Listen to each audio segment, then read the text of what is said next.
राधे राधे। कैसे हैं आप सभी लोग? मुझे उम्मीद है आप सब लोग बहुत अच्छे होंगे, खुश होंगे और अपनी लाइफ में बहुत अच्छे से एंजॉय कर रहे होंगे। और राधे कृष्णा जी की कृपा आप सभी पर खूब भर भर के बरस रही होगी। ऑफ कोर्स बरसेगी तो है ही ना, क्यों नहीं बरसेगी। हाँ, राधे कृष्णा जी हमसे इतना प्यार जो करने लगे हैं और हम जो उनकी भगवत कथा और भगवत गीता देख रहे हैं, तो राधे कृष्णा जी की कृपा तो हम पर बरसेगी ही ना। तो प्रेम से बोलिए मेरे साथ राधे राधे। वीडियो को एंड तक ज़रूर देखिएगा और वीडियो को लाइक शेयर एंड सब्सक्राइब ज़रूर कीजिएगा। And let's continue and stay connected.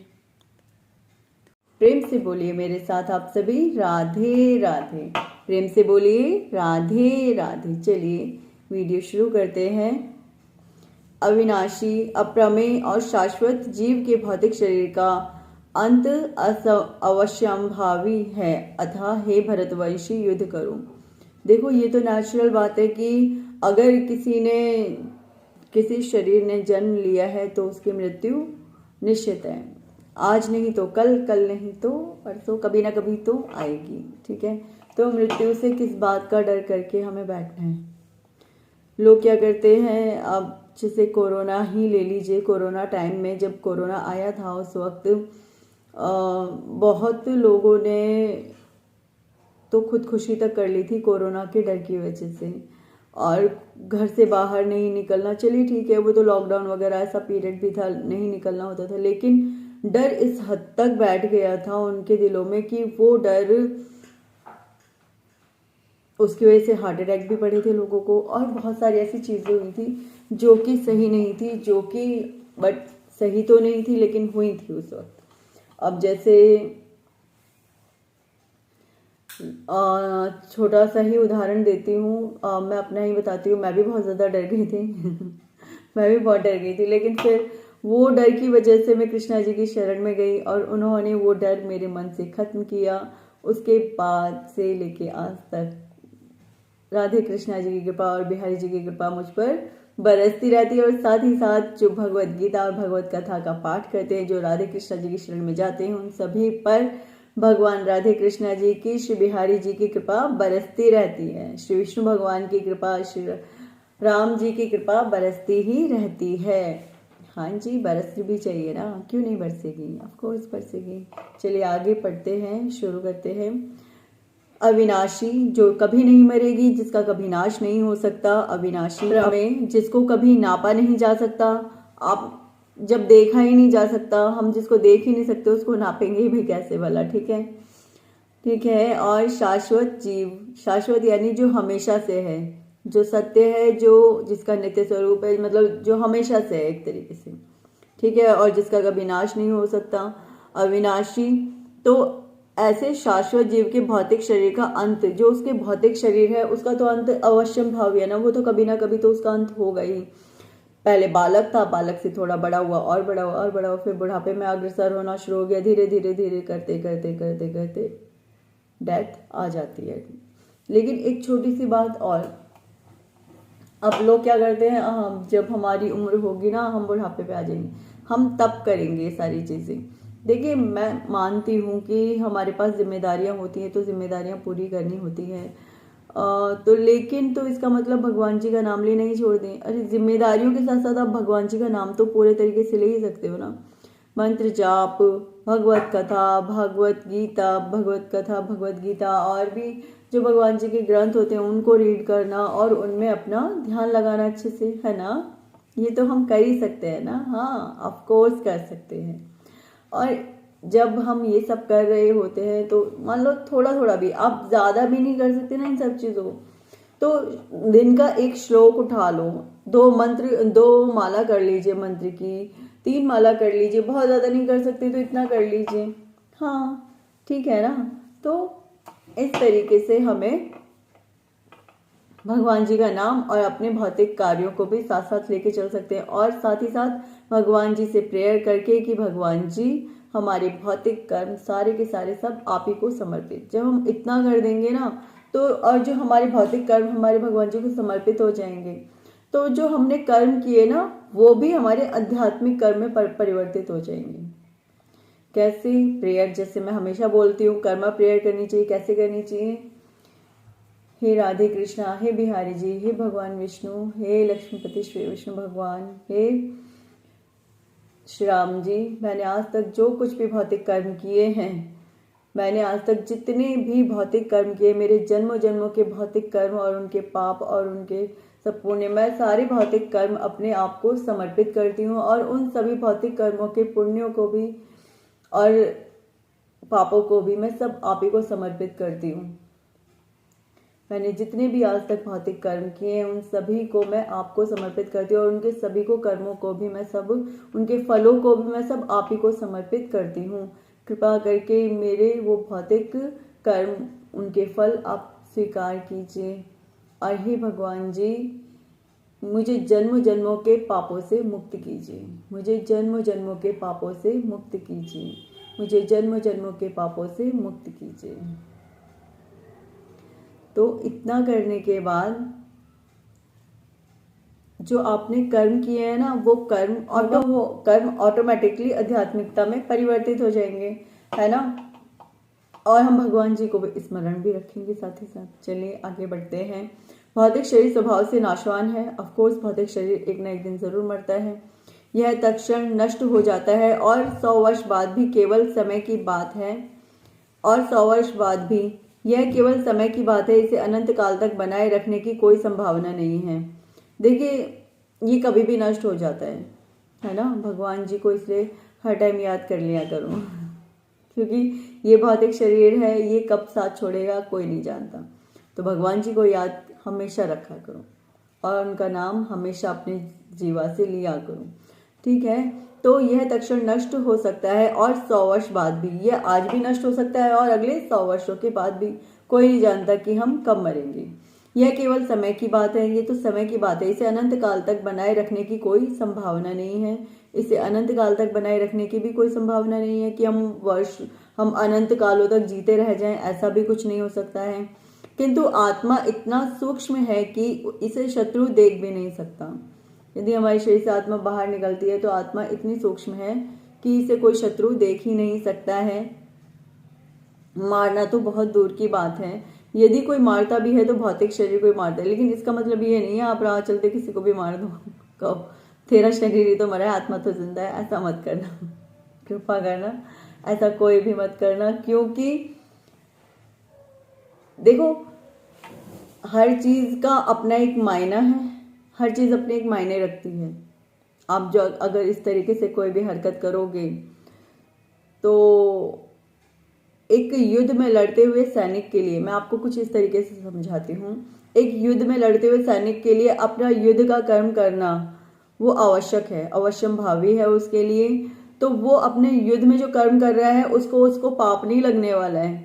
कोई मरता है, कोई जीता है युद्ध के अंदर, तो उसको पाप नहीं लग रहा है, बल्कि वो मरने के बाद वीर गति को प्राप्त होता है, स्वर्ग को प्राप्त होता है, ठीक है। वो वहां पर अपना कर्म कर रहा है, बेसिकली वो कर्म में लगा हुआ है। और आपका कोई भी कर्म है वो आप कर्म कीजिए, लेकिन गुंडे वगैरह ऐसे कर्म ना करें, नॉर्मल कर्म करें, अपना इंसानों वाले कर्म करें। राक्षसों वाले कर्म नहीं करने हमने इस धरती पे आके। ऑफ कोर्स राक्षसों वाले कर्म क्यों करने। एक छोटी सी आपको बात बताती हूँ,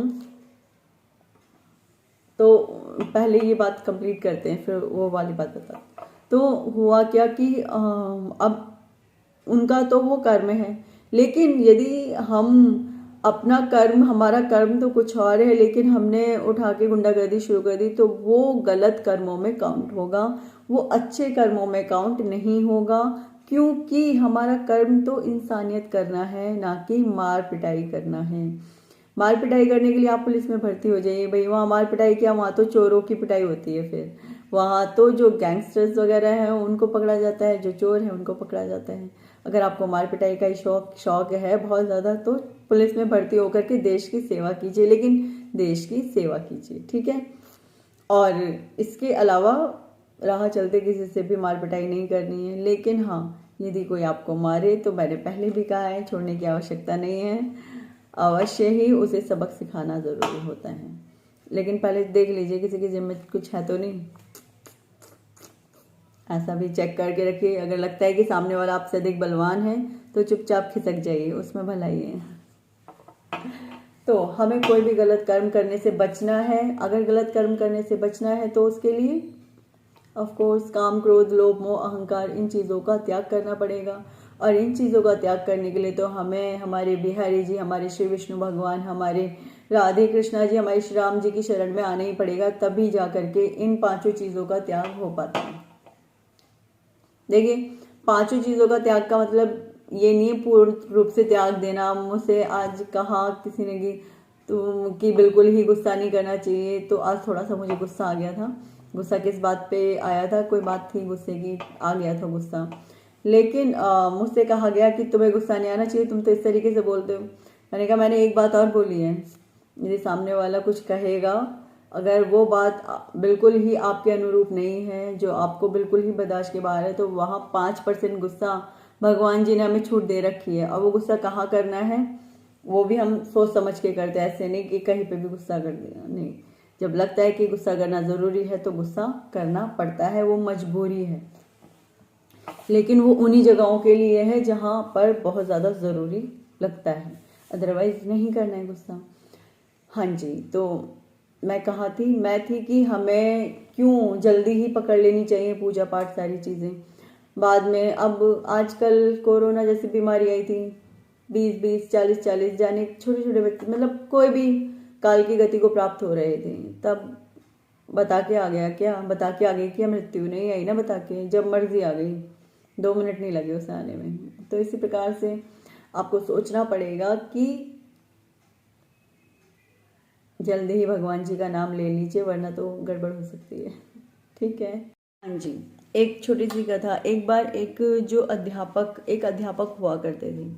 तो वो अध्यापक जी वैसे मंत्र वगैरह जाप करते रहते थे, लेकिन उनके पास इतना समय नहीं होता था कि वो प्रॉपर भगवान जी को समय दे पाए, जो मतलब वो देना भी चाहते थे, पर उनके पास इतना समय नहीं हुआ करता था कि वो दे पाते उनको वो समय।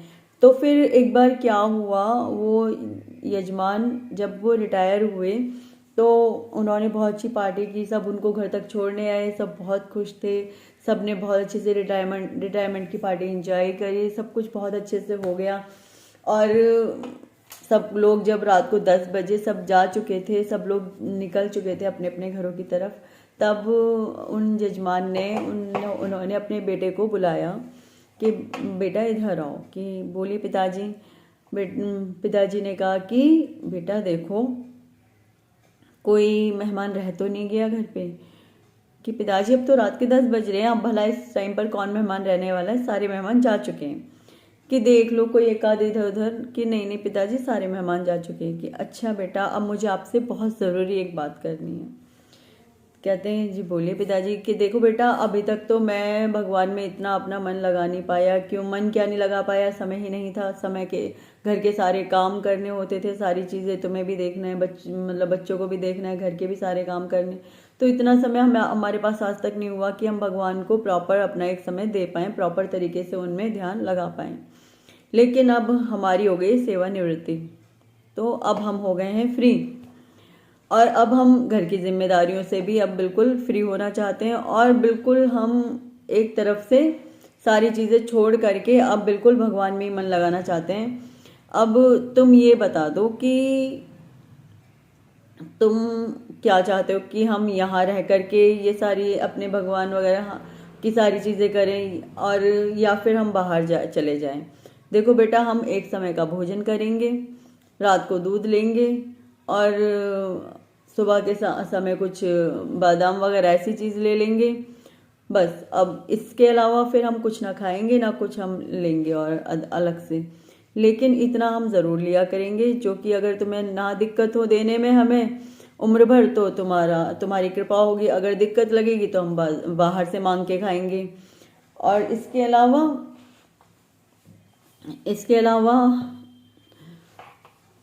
हम घर में कोई हस्तक्षेप नहीं करेंगे, हमसे कोई सलाह मशवरा नहीं किया जाएगा, हमसे कोई मतलब नहीं रखेगा, हमें कोई जानता भी है हमें ये भी नहीं बताया जाएगा, ना हम किसी को जानते होंगे इसके बाद, ना कोई हमें जानता होगा।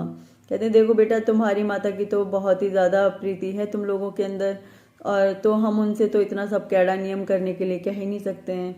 तो इस विवशता पूर्वक हम तुमसे पूछ रहे हैं, बताओ विवशता पूर्वक नहीं, मतलब वो एक तरीके से बिल्कुल कट ऑफ होना चाहते थे सब चीज़ों से। इसके बाद तो उनसे पूछा, उन्होंने अपने बेटे से पूछा कि बताओ अब तुम हमें क्या चाहते हो, हमें 1 घंटे में जवाब दे दो। या तो हम यहाँ रह करके बिल्कुल इस तरीके से कि हम तुम्हें जानते नहीं, तुम हमें जानते नहीं, कोई हमें नहीं पहचानता, बिल्कुल इस तरीके से हम यहाँ रहेंगे, या फिर यहाँ से निकल करके अगर तुम्हें नहीं मंजूर है तो हम बाहर चले जाएंगे कहीं, अपना अलग ही आश्रम वगैरह सब चीज़ें करेंगे।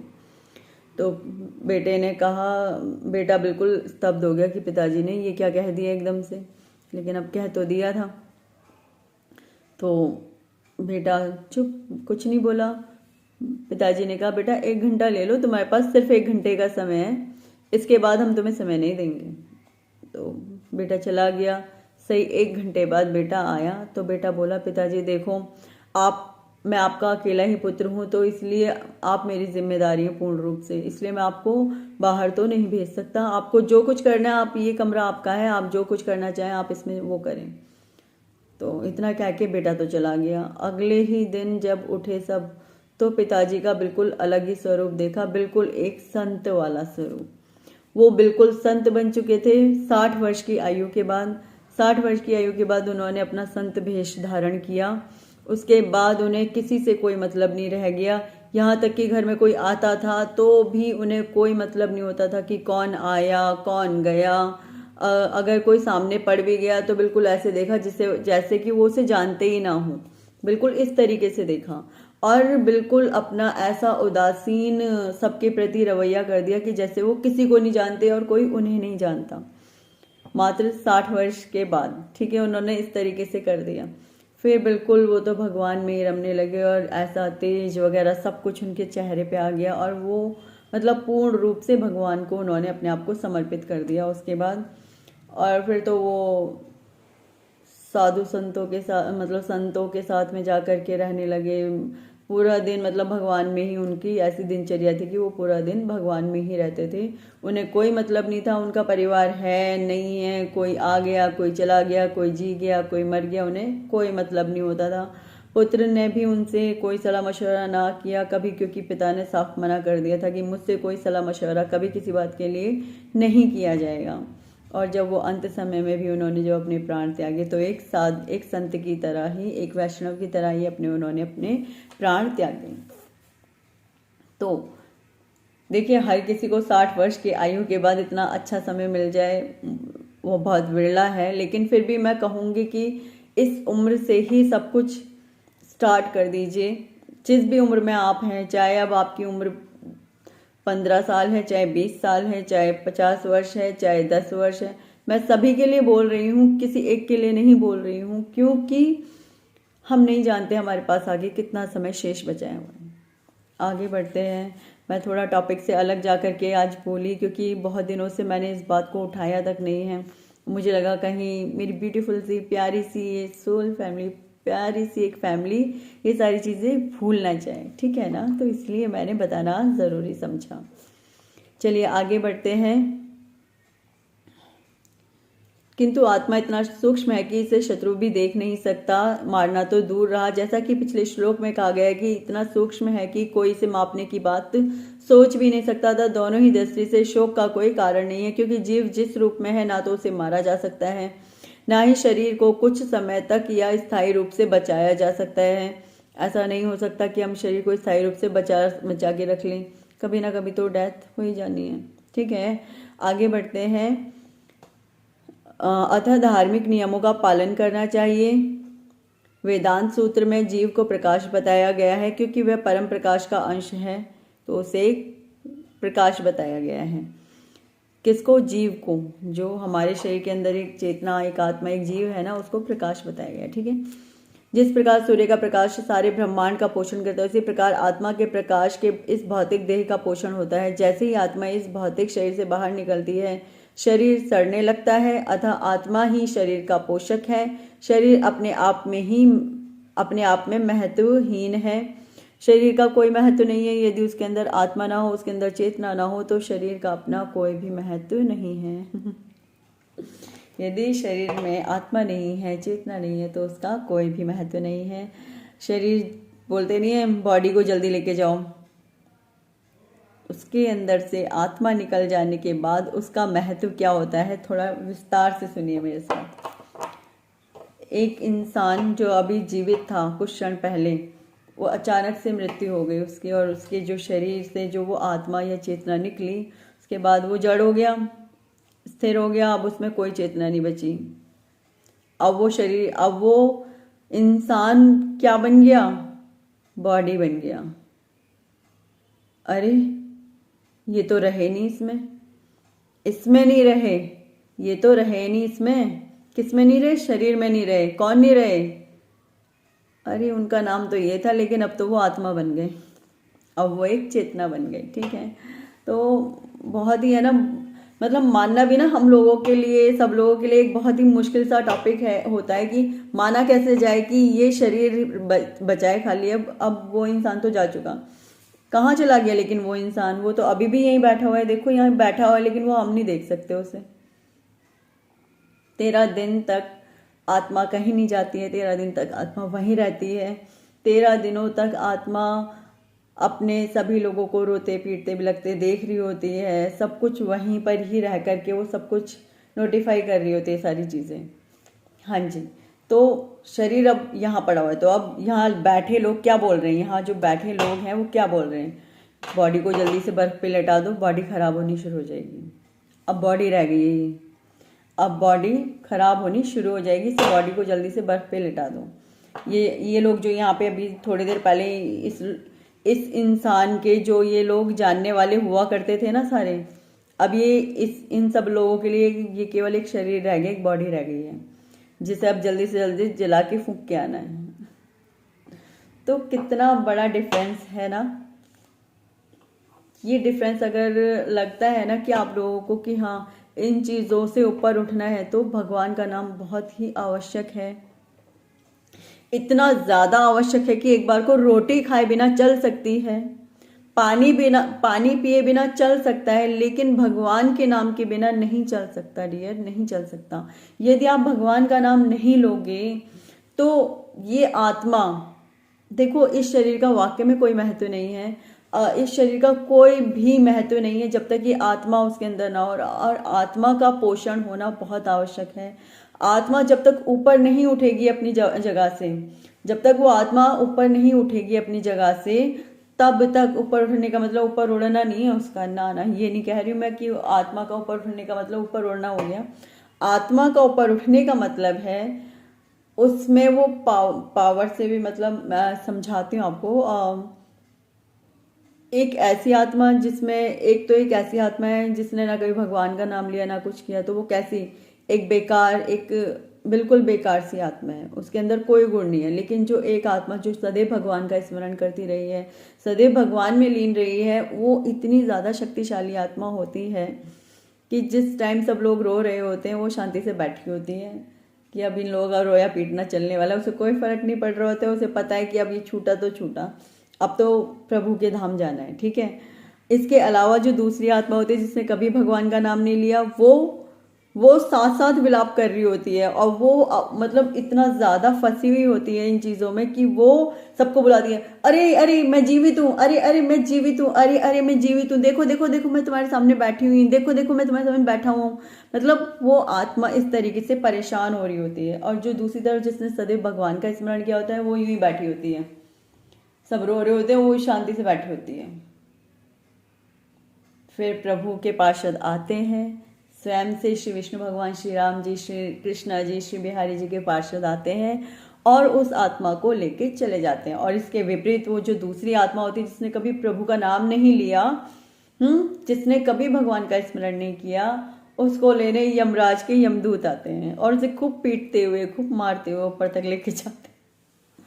हाँ जी, तो आप डिसाइड कीजिए आपको पिट पिट के जाना है या बिना पिटे जाना है, बता दीजिए। मीट खाना, प्याज लहसुन खाना, और इसके अलावा गलत कर्म करना, ये सब खत्म कीजिए। गलत कर्म मैंने पहले भी बता रखे हैं आपको, गलत कर्मों के बारे में पूरा हिसाब, पूरा ब्यौरा एक दे रखा है कि गलत कर्म क्या होते हैं। तो उन कर्मों को खत्म कीजिए, और ये प्याज लहसुन मीट वगैरह इन सब चीज़ों को भी अपनी लाइफ से हटाइए। हो सके, जितना हो सके सात्विक बनने की कोशिश कीजिए और प्रभु में, ईश्वर में मन लगाइए। ठीक है। यहाँ देखिए, ये जो मैंने बोली हैं सारी बातें यहाँ लिखी हुई हैं।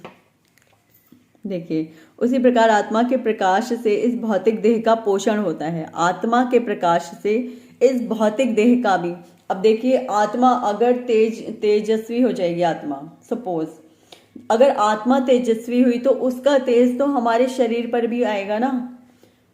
अगर एक बार आत्मा तेजस्विनी हो जाती है ना, तो उसका जो तेज है वो हमारे शरीर पे आता है, हमारे इस भौतिक शरीर पे दिखाई देता है।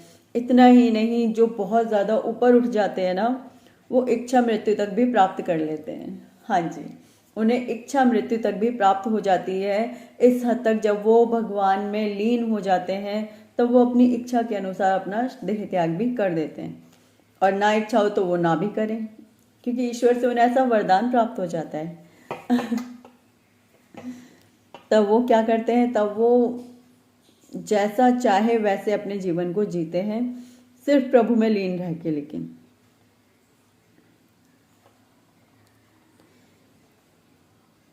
उसी प्रकार आत्मा के प्रकाश से इस भौतिक देह का पोषण होता है।